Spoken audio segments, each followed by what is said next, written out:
Welcome back to Awakening from the Meaning Crisis.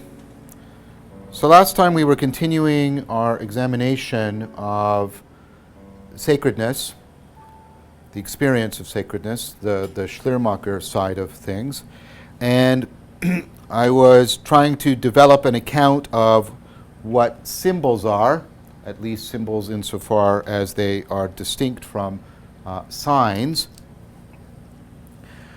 is a way of trying to understand the role that symbols have in our understanding of sacredness. So I was presenting to you the view that symbols are a participatory machine. That's not the right word. The symbols are, the word I want is they're a participatory act. That's the word I want. They're a participatory act, and that participation has a connection to the activation of a profound kind of metaphor. By activating that metaphor, we are reaching backwards through our exaptation and reactivating that material so that we can re-exapt our cognitive processes and re-experience, re-appreciate, re-see, re-understand some aspect of reality.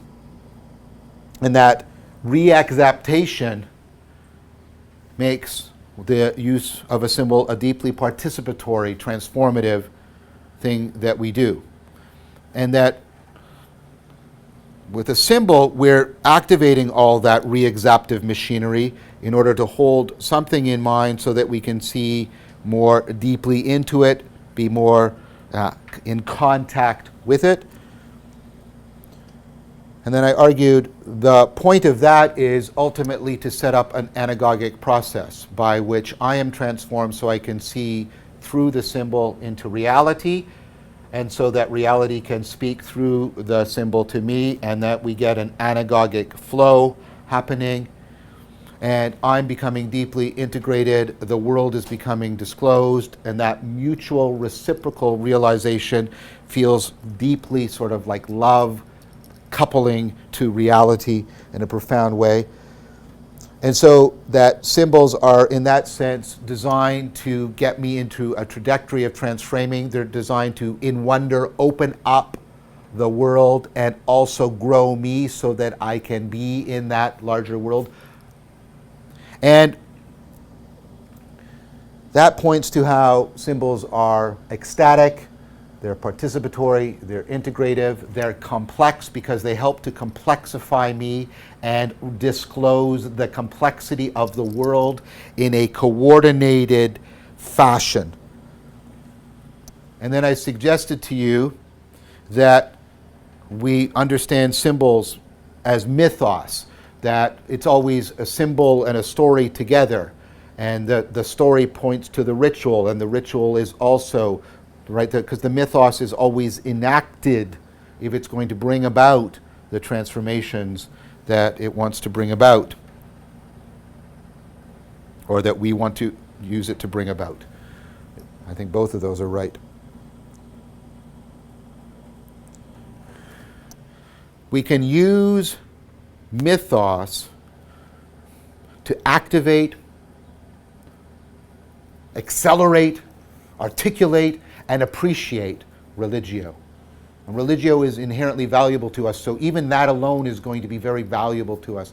But in addition, the act of seriously playing, not only is it development of what we find intrinsically valuable, because it's constitutive of our ability to value anything else or interact with anything we consider valuable.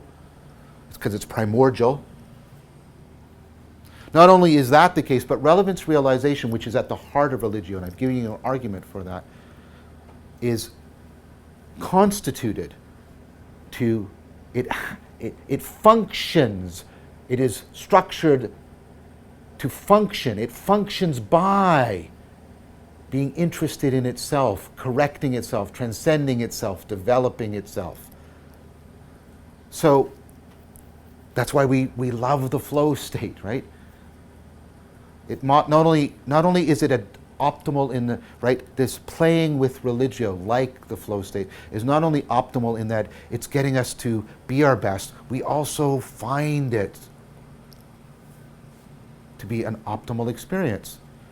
Because we're seriously playing with this intrinsically valuable machinery in a way that is constitutively, intrinsically significant to us.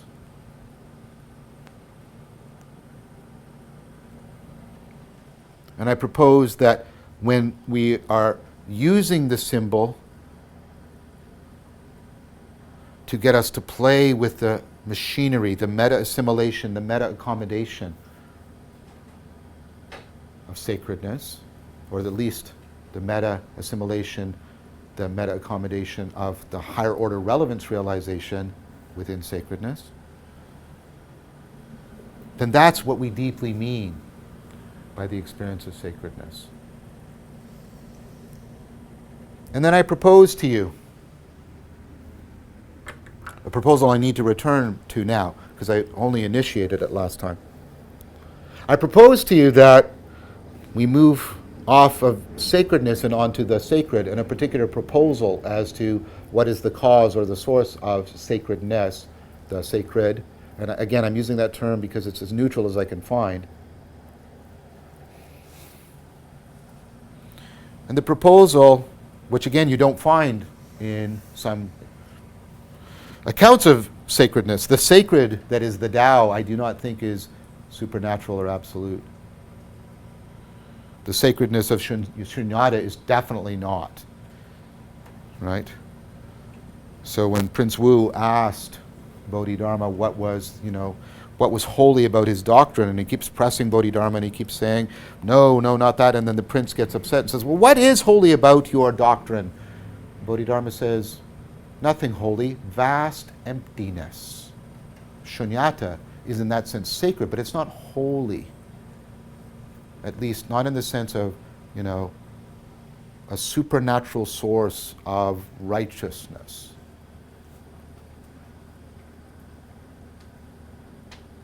So,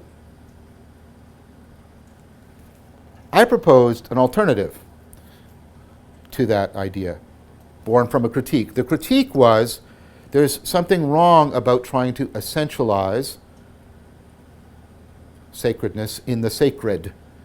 Right, to say that the source of sacredness is something that is essentially relevant to us, absolutely, unquestionably, undeniably relevant to us, and that it is the culmination it is the origin and the culmination of relevance. And then I proposed to you that just struck me ultimately, and I do mean this with as much respect. I hopefully regard it as a respectful criticism, but nevertheless, it's a criticism. I regard that as a category mistake. Relevance realization, right, is not about detecting, finding something that's inherently relevant, in the sense that it absolutely commands our attention. Relevance does not have an essence. It doesn't work that way. Relevance realization is intrinsically an evolving process. It functions by evolving, and it evolves in its functioning. Does that mean we should just dispense? No.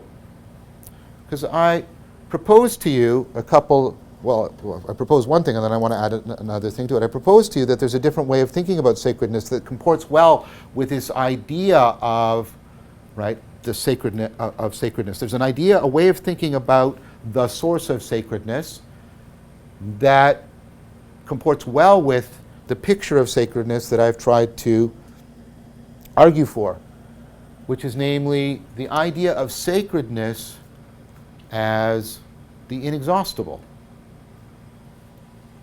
The inexhaustible aspects of this reality. It's kind of like turning Kant on its head. This reality is always a source of wonder for me, not because there is an object that is specifically or absolutely has the claim on me of being the source of wonder. Every object, everything is culminatorily explosive. Vast emptiness.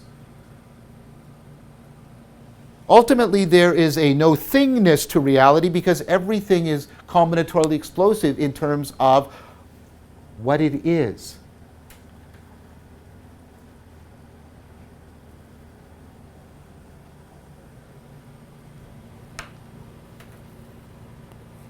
But my processing, precisely because of the way it operates, has an inexhaustibleness to it too, a no-thingness to it. The I that is never reducible. There is always the framing that is never capturable in the frame, because the process of relevance realization is ongoing. It's inexhaustible because it can't stop. It's like a shark that if it stops swimming, it drowns. And there's a deep transjectivity. There's a deep participatory identification between the inexhaustible no-thingness in me and the inexhaustible no-thingness of reality. Vast emptiness, the Tao that can be spoken, is not the Tao.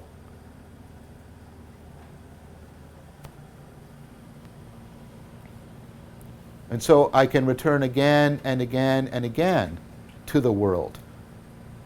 And again and again and again, there is the real potential in the world of sacredness. Now, why might people, now this is a conjecture on my part, I'm trying to offer an explanation, and it is not intended to be a justification because that would be inconsistent with what I'm saying. But why is it that we might get this way where we get this? This is where it is to be found. And this is where I think we do need to be more charitable. Oh man, and I don't want to sound condescending.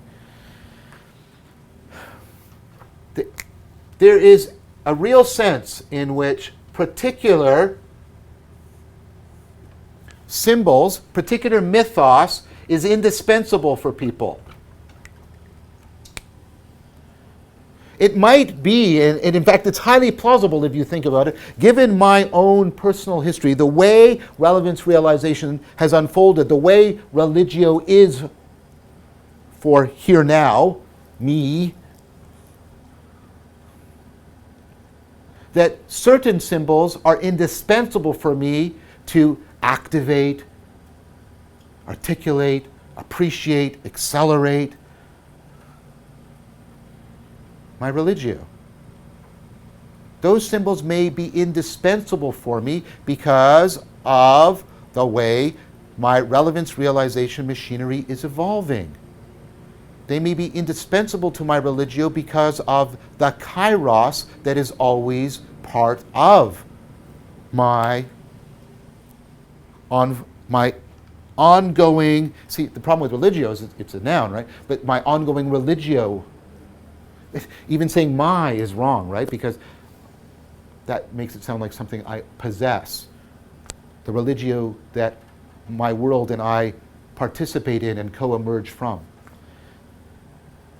It may be to a certain set of individuals that these sets of symbols are indispensable. That makes sense to me. That is how relevance realization works.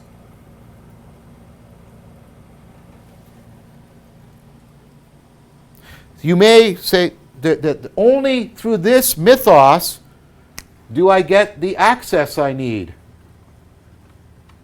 to activate, accentuate, appreciate, accelerate, articulate my Religio. I think that is a completely plausible hypothesis. I think, therefore, it makes sense to say, for example, that given the way this person's evolved fittedness has unfolded and the particular timing, the historical context, that only this mythos gives them the access they need. And in that sense, maybe it's a Christian mythos, maybe it's a Hindu mythos. That mythos is indispensable to them.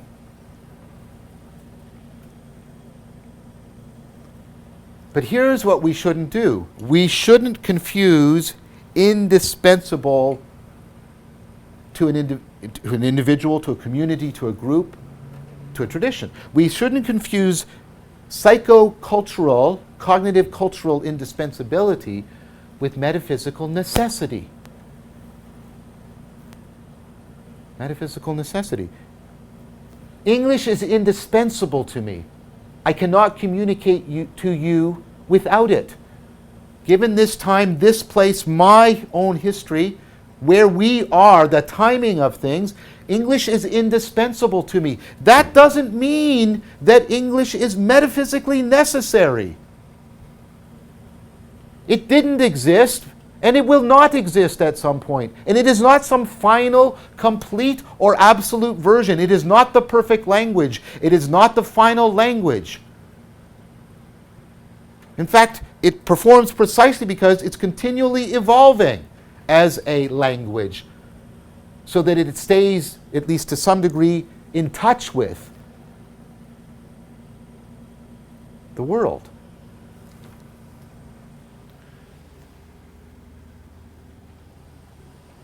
I don't think we should confuse these. They are not the same.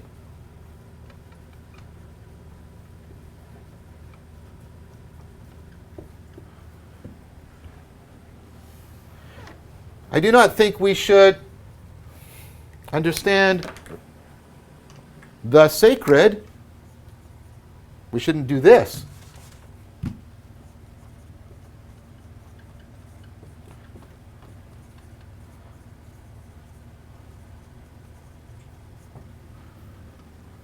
Of course, these are linked.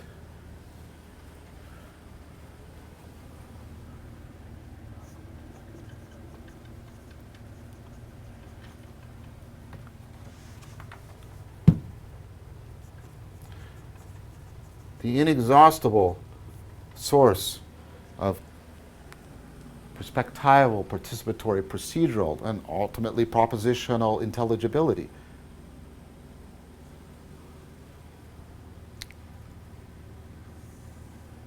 We may have, I think it's reasonable that, in fact, I think it's highly plausible that a certain mythos is indispensable for an individual, a group, a community, a tradition.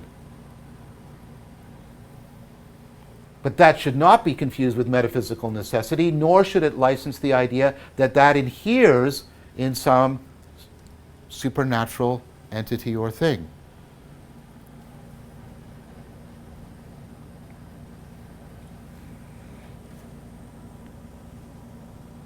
The shark, being the way the shark is indispensable to the shark's capacity to survival. But that doesn't mean that that is the final, finished, absolute form of fittedness.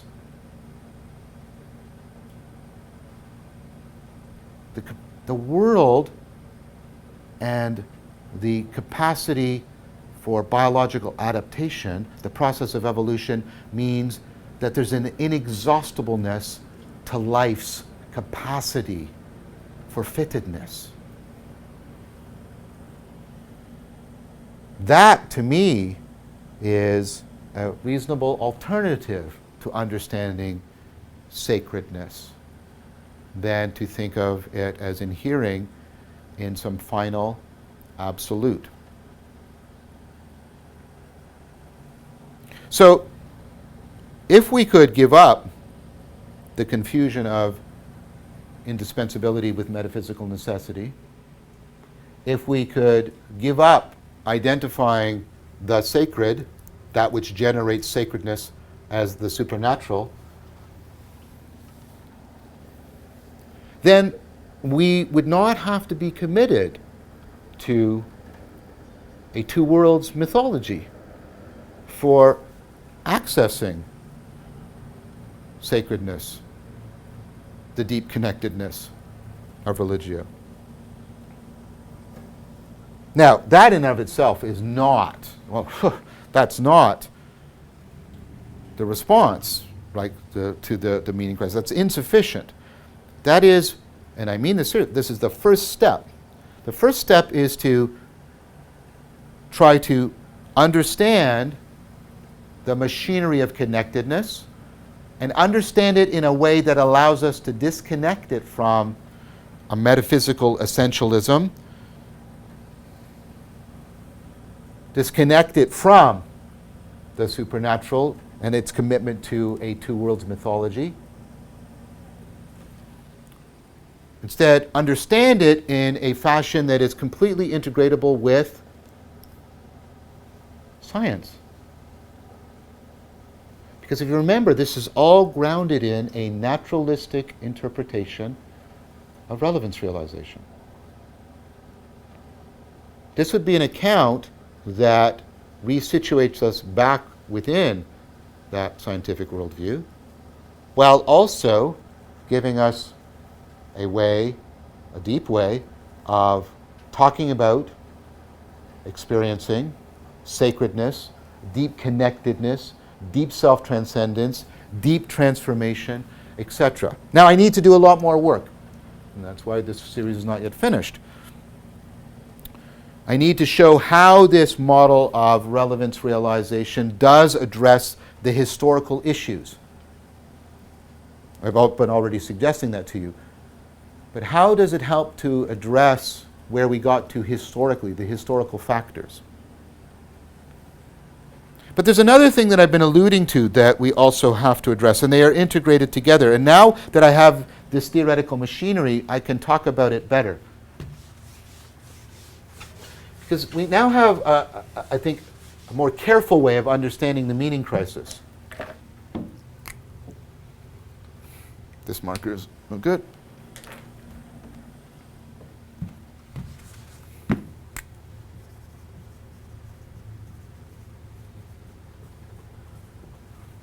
So we have, and we did this in the first half of the series, we have the historical factors that basically have unhomed us, thwarted worldview attunement, all the stuff we've been talking about. And of course, they need to be addressed. And part of how we can awaken from the meaning crisis is we have to respond to these historical factors. We have to come up with a way of re-articulating our worldview in which we can get back that sense of deep connectedness, what I've been calling in the last couple of lectures, sacredness, that kind of deep connectedness that affords the satisfaction of our sense of being in contact with the world, affords self-transcendence, affords meaning in life in a profound way. So, can this view give us something analogous to what the three orders? We've got to get to that. That's how we respond to the historical factors. But you're starting to see how it might do that. We're starting to see how we can get an account of sacredness that can fit into the scientific worldview and fit us back into it. We need to do more on that, but you're getting a beginning of that. But there's something else now that's coming to the fore that we need to address, which is, right, the structural, functional analysis of meaning making, what I've been calling the scientific analysis, because I think that's fair in contrast to the historical analysis, is also disclosing something else. And that we've seen this all the way along. And I've been hinting at it, right? Because the machinery of meaning making, of course, also is the machinery that is going awry when people are experiencing a sense of meaninglessness.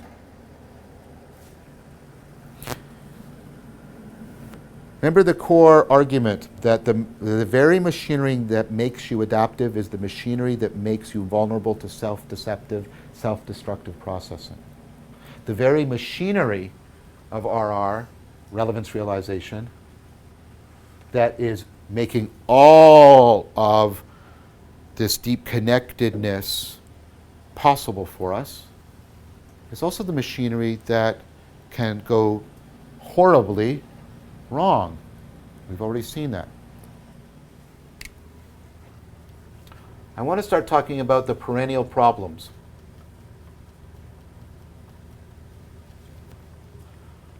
We've seen examples along the way, but I want to bring them out more.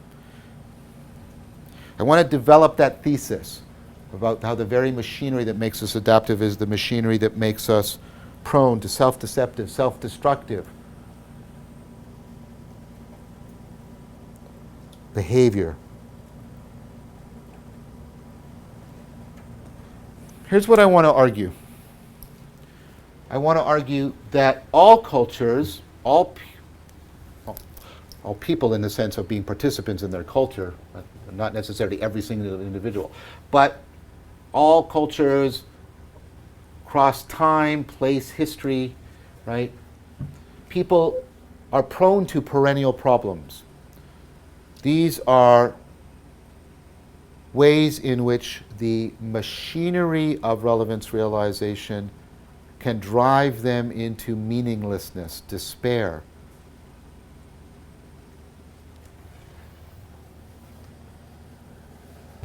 So the idea is that inherent in the machinery that makes us adaptive is inescapable vulnerabilities to self-deceptive, self-destructive patterns that can deeply undermine our religio, the agent-arena relationship, such that we experience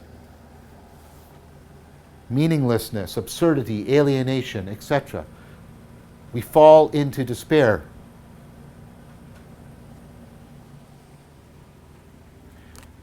These are perennial because they are inherent in our machinery. Now, cultures and individuals, communities at multiple scales, what people have developed is they have developed sets of psychotechnologies, ecologies of practices that help alleviate the suffering of these perennial problems. So, for example, in India, you have the rise of Buddhism, right, as a set of psychotechnologies for dealing with dukkha, etc., dealing with modal confusion. This is broadly, we have practices for cultivating wisdom, right, and pursuing enlightenment or salvation.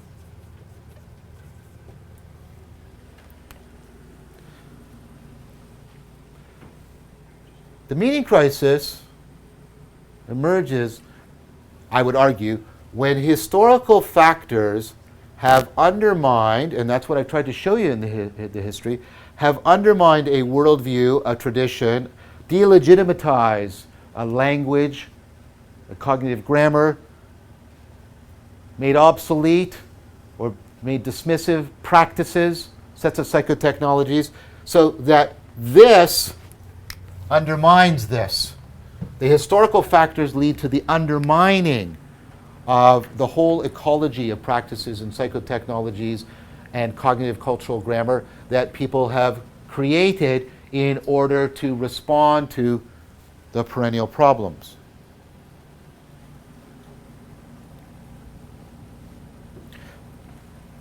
So, we need to do two things. And now it's where we're going to start drawing the historical and the scientific together. Is this account that I'm trying to argue for relevance realization as our meaning-making machinery, and for understanding sacredness in terms of religio, a higher order form of relevance realization? Can I also use that machinery to give, and I've tried to suggest how this is possible, to give a response to the historical factors? I'm going to try and do that in terms of what's called right? Third generation or 4E cognitive science, and I'm already doing that, and I'm already been exemplifying it to you throughout this course. But right now, I want to do something else. I want to take all this machinery of relevance realization and religio and sacredness, and I want to use it to talk about how we can address the perennial problems. I want to do something that's at the core of a cognitive scientific project. This sounds pretentious and maybe hubristic, and I hope it's not. I want to reverse engineer enlightenment. I want to understand what the perennial problems are, and using this machinery, what are the practices, what are the processes we can use in order to address the perennial problems. In fact, that's what I'm going to take enlightenment to mean. Enlightenment is the set of practices that ameliorate the perennial problems and alleviate us from the distress and the suffering that they inflict upon us.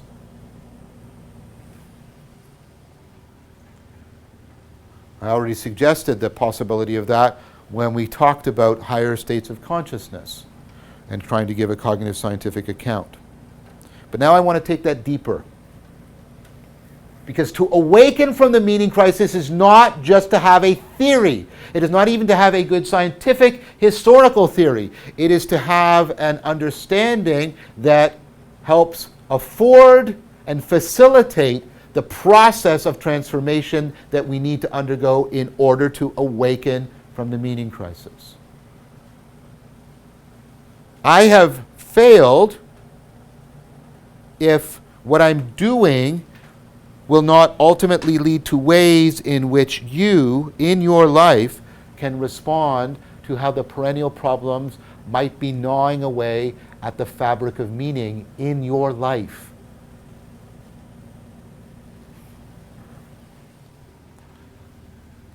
So I want to concentrate on that. I want to concentrate on trying to reverse engineer enlightenment. And then if I can take that and situate it into this account of sacredness and relevance realization and show how that fits into our scientific worldview, and you can see how this is potentially coming together, then we have a way of awakening from the meaning crisis. Not as an absolute final answer, that's ridiculous. But it's a way of maybe getting the process of awakening from the meaning crisis started.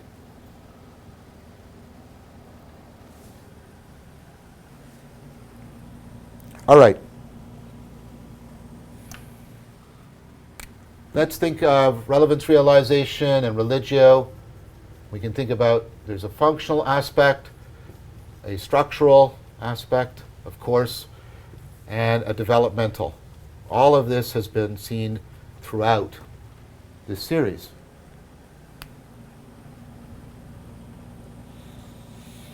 Of course, the functional aspect is ultimately the relevance realization. There's sort of three central features, the way which it's self-organizing, right? And then there's aspects of self-identification and self-reflection.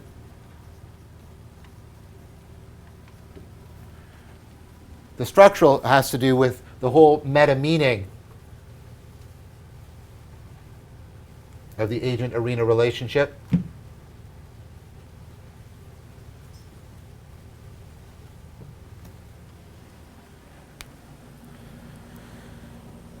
The developmental, right, I'll come back to because I need to unpack these more before I can talk more about that. But we've already seen how intrinsically developmental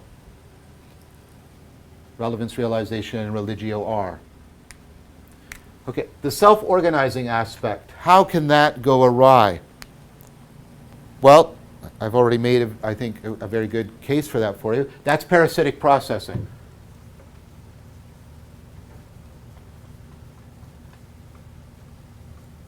when we get into those complex cycles that take on a life of their own and take life from us, complex patterns of self-deception and self-destruction. Self-identification, when we know what that is, that's modal confusion.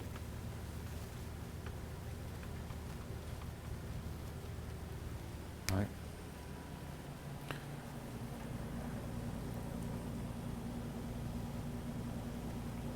What about self-reflection? Well, I haven't talked about that very much, so I need to talk about that now. This goes to some important work done by Vellman and others.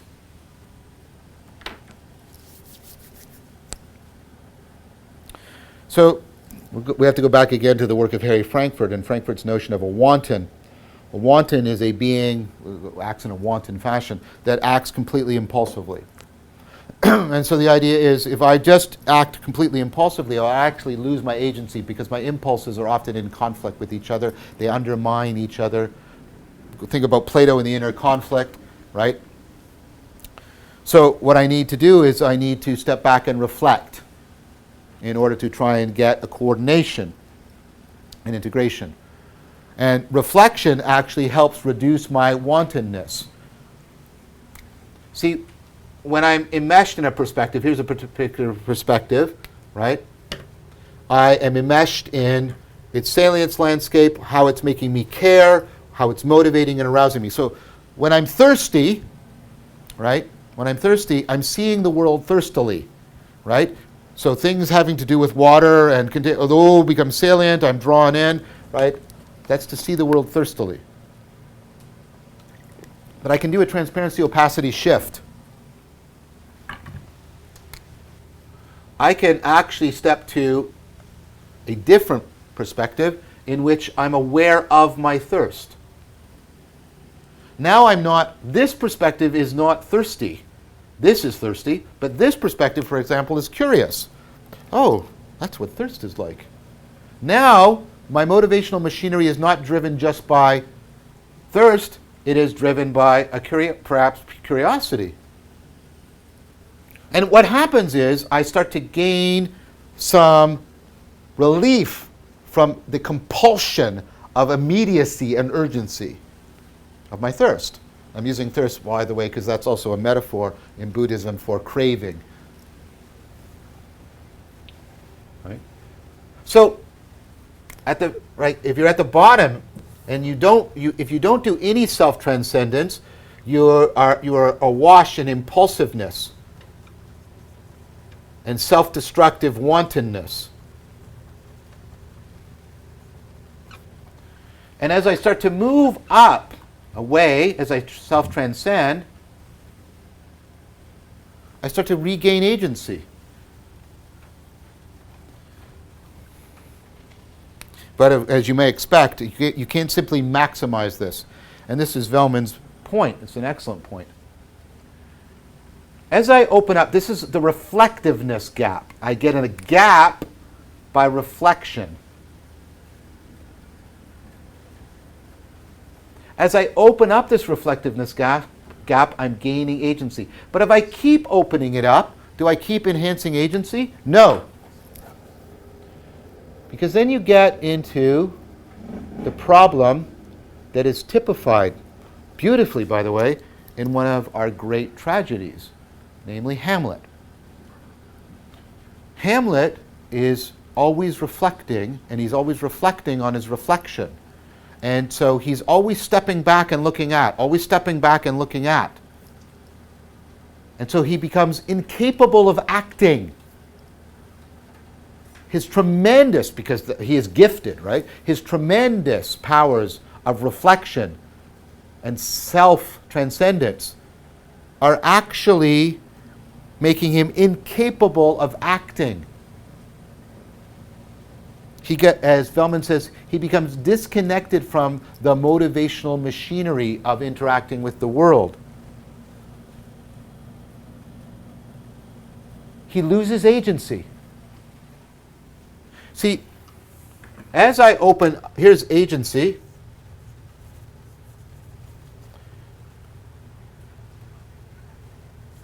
Here's the reflectiveness gap. As I open it up, I gain agency, but as I push it too far, I lose it. Now, of course, you're tempted, the Canadian response, oh, I'll just stay in the middle. And remember, that never works, right? Because how much I need to be towards this end and how much I need to be towards that end is going to be very contextually sensitive.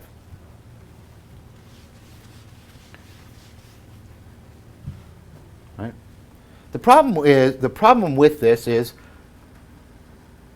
how do I optimize this? How do I get the involvement, the immersion of the wanton? How do I get the flexibility, the self-correcting capacity of Hamlet? How do I get them together? How do I optimize them together? So this is the problem of the reflectiveness gap. And of course, the fact that it's an optimization problem tells you that it's immediately enmeshed with relevance realization. Because another trade-off remember there's trade-offs we saw between exploring and exploiting. There is trade-offs between generalizing and specializing. Another trade-off is you're constantly trading between, right, stepping back and looking at your cognition to monitor it, and stepping through and being involved with intervening in the world. And there's a trade-off relationship between them. It's also part of relevance realization.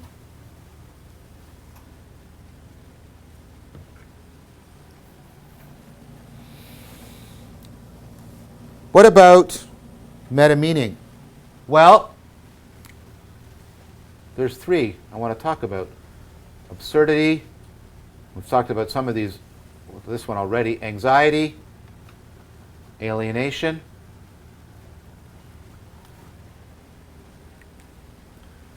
all of these, of course, show up in domicide, because domicide is the loss of the agent-arena relationship. So, alienation, of course, is when, right, the connectedness between you and other people is lost. Absurdity is when the connectedness between you and the world is lost. And absurdity can be pushed into, of course, horror. When you're finding a particular when you're finding a particular absurdity deeply mysterious, so it's drawing you in, right, and such that your ability to make sense and get a grip on the world is being deeply thwarted, that's horror. And of course, anxiety, right? Remember, it's not the same as fear. Anxiety is ultimately when you are disconnected from yourself in an important way.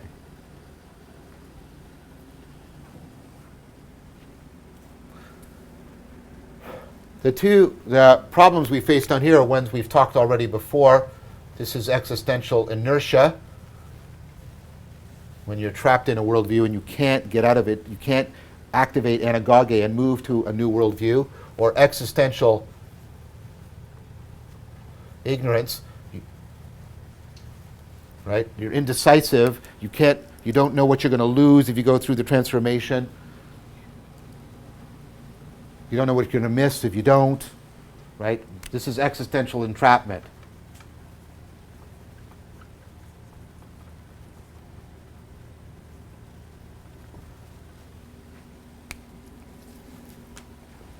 So let's talk a little bit about, I've talked a lot about this and this, I explained this.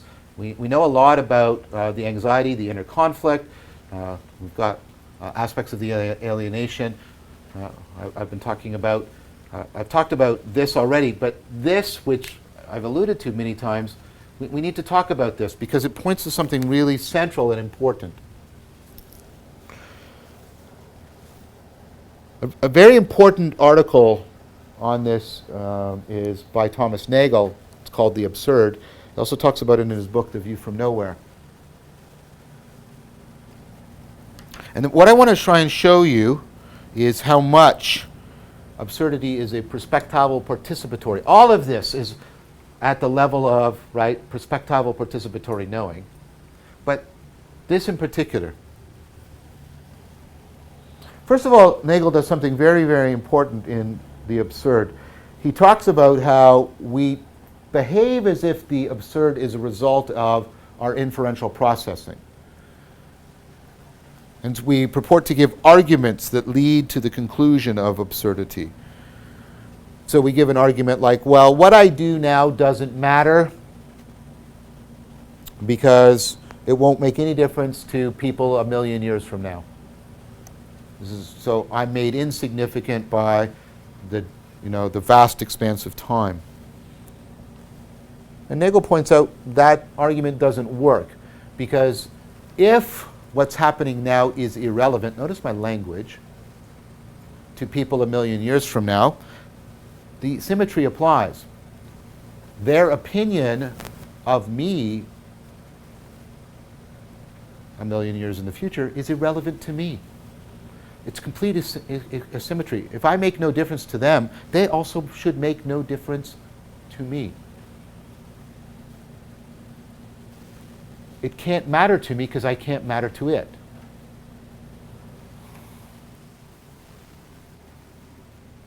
Well, what people are pointing to is, they're so small, they're so brief. Well, Nagel says, well, if you existed for millions and millions of years, would that make your life more meaningful? In fact, isn't it the very real possibility that existing for a very long period of time would make your life absolutely absurd?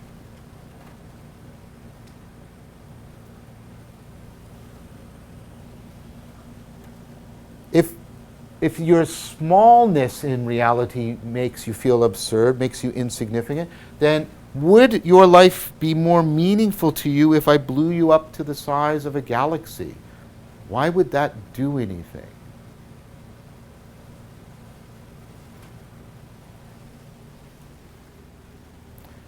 And as Woolf has argued in her book, Meaning in Life, Why It Matters, the sense of being bigger is actually a metaphor for being connected to something larger than oneself. And that's ultimately a metaphor for being connected to something that has a value independent of my valuing of it. And we're going to come back to that because that's at the core of sacredness. Because there's a problem sort of for all of these.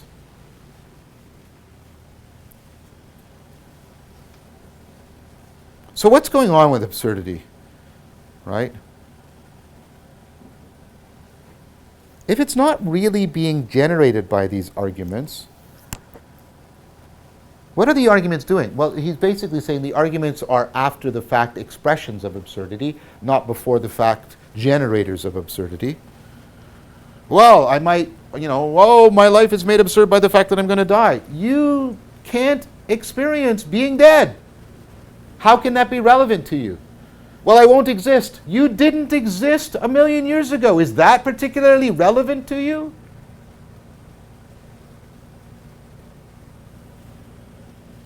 Now, notice what I'm doing. I'm not trivializing your experience. I'm trying to say that the arguments aren't generating it because the arguments are ultimately invalid. So, let's drop out of propositional knowing. And don't we know that that's right? We've had this whole argument that relevance realization, the meaning-making processes are below the propositional level, below the level of our inferences and our beliefs. It's at the level of procedural and ultimately perspectival and participatory knowing. Let's take an example. So Nagel gives an example. Now, he wrote the article in the 80s, and that was way before cell phones, and people had voice recorders, which is a very different time, very, very different time. But he gives the example of what he calls everyday absurdity. An example goes like this. Tom is on the phone, and he calls. He's been all day just, and I got to do this, I got to do this, I'm going to call Susan, I'm going to tell her that I love her, I've got to do it, I've been working on this all day, working himself up, and it could ruin, we got a friendship, but I might be losing a friendship, but I might be gaining a lover, and all this is happening, right? Right? So, he picks up, calls Susan, dials, he hears the phone get picked up, click, and he goes, Susan, don't say anything at all. Before you can say anything, I have to tell you, I love you, Susan. And then he hears, Susan is not here right now. Please leave a message at the tone. Beep. And it's kind of funny, and it's kind of sad at the same time. And humor can overlap with absurdity. In fact, you can get a lot of humor by playing with absurdity. Monty Python, those guys, that troupe was talented in that. Because what's going on in humor points to what's going on in absurdity. What's happening is a clash of perspectives. We have Tom's perspective, and from within his perspective, his action is deeply meaningful. But the machine gives us the perspective, right, an impersonal, mechanical perspective in which his actions make no sense. They have no meaning.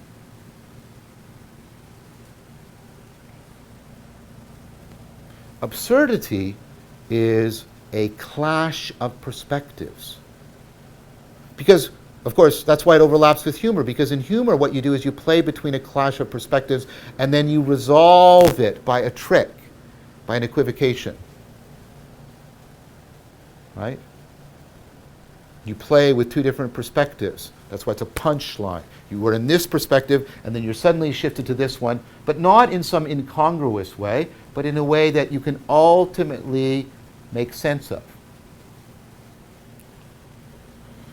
But of course, absurdity doesn't always, and very often does not overlap with humor, because the perspectival clash can be one that we can't ultimately resolve with humor and make sense of. The clash instead is a raw clash of perspectives, and we experience just the incoherency, just the loss of connectedness. So absurdity is this clash of perspectives. That's why it can become horror. Because this perspective, the perspective that I'm looking at, if I look at this perspective from the perspective of all of time and history, what's relevant and here is undermined there. There's a clash in these perspectives.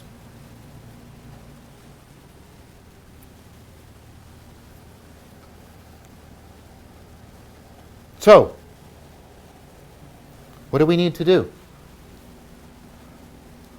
We can see how all of this machinery, right, all of this, is ways in which the adaptive nature of religio and relevance realization is also making us prey to vulnerable, to losing our agency, to suffering distress, to experiencing horror, meaninglessness, absurdity, being trapped, right? Being deeply confused, overwhelmed by parasitic processing. These are perennial problems.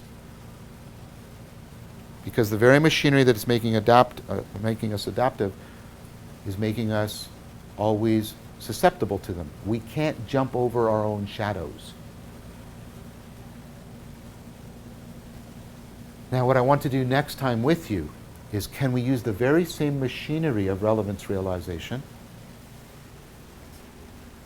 and see how we could engineer a comprehensive response to all of these perennial problems? Because I would propose to you that any developmental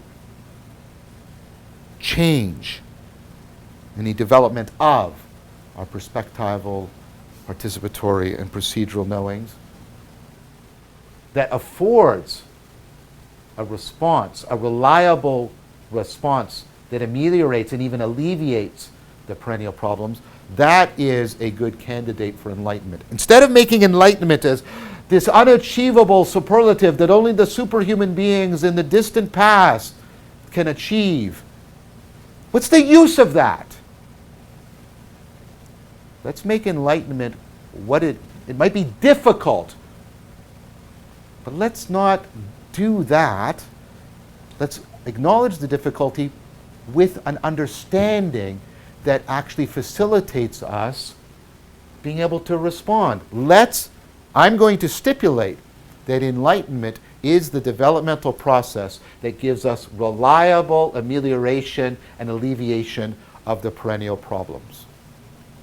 And I'm going to show you next time how that can be explained with the theoretical machinery of relevance realization and religio. Thank you very much for your time and attention.